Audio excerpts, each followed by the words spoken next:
A House Energy Committee is holding its first hearing on last month's Maui wildfires. Hawaiian public utility officials and the CEO of Hawaiian Electric testified today. The hearing focused on the role that the electric grid played in the fires.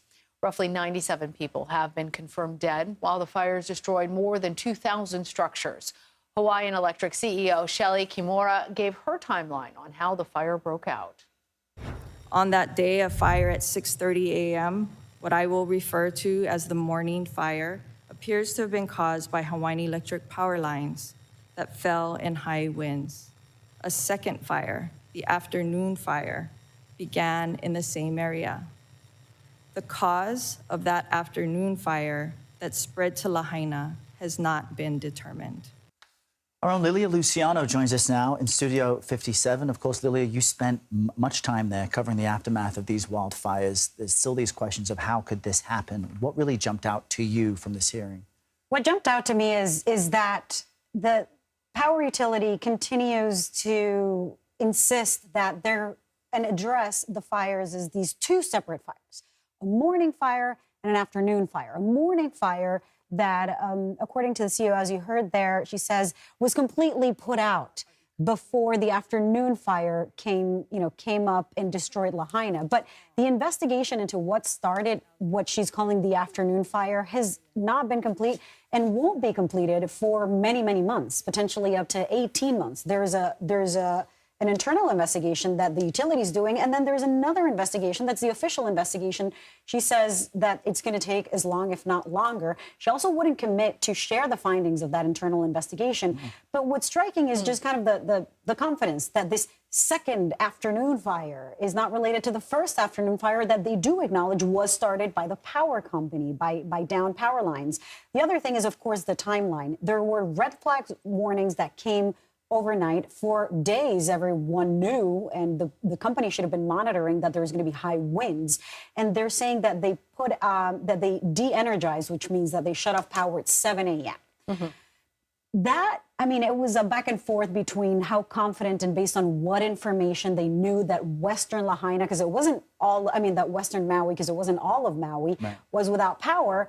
But it seemed to me that conclusion that Western Maui was without power is still to be verified and confirmed. As you say, it was a contentious exchange. I want to actually play that for our viewers. Yeah. This is Representative Morgan Griffith and the Hawaiian Electric CEO. Tell us and the American people what was going on that morning and why you didn't de-energize earlier. Absolutely. I'm trying to explain to you why we didn't. Well, I understand you're going to the process. I'm trying to figure out what happened that day, back in August. Yeah, so I'm trying to answer your question about why we didn't de-energize. Okay. Those decisions were made years before as part of a plan.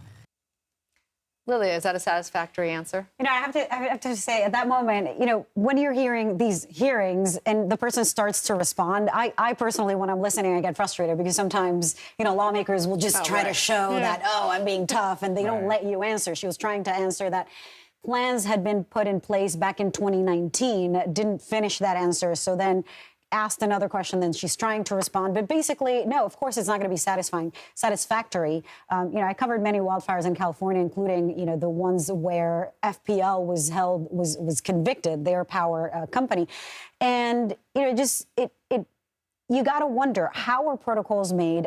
Do these companies just change their protocols after a horrible catastrophe, after there's so much loss of life? And in that case, it was in Paradise where 88 people died, now here in Lahaina. And so I think what I wonder is, why don't, now that we are all seeing how climate change is causing these horrible climate catastrophes to cause so much death, why isn't there a more widespread protocol that all power companies in all places that are devastated or are at risk of suffering fires, or more importantly in this case, hurricanes and winds and things like that, have some protocol in place that says, you know what, after this number of wind, or how fast it is, after this speed, all power has to be shut off.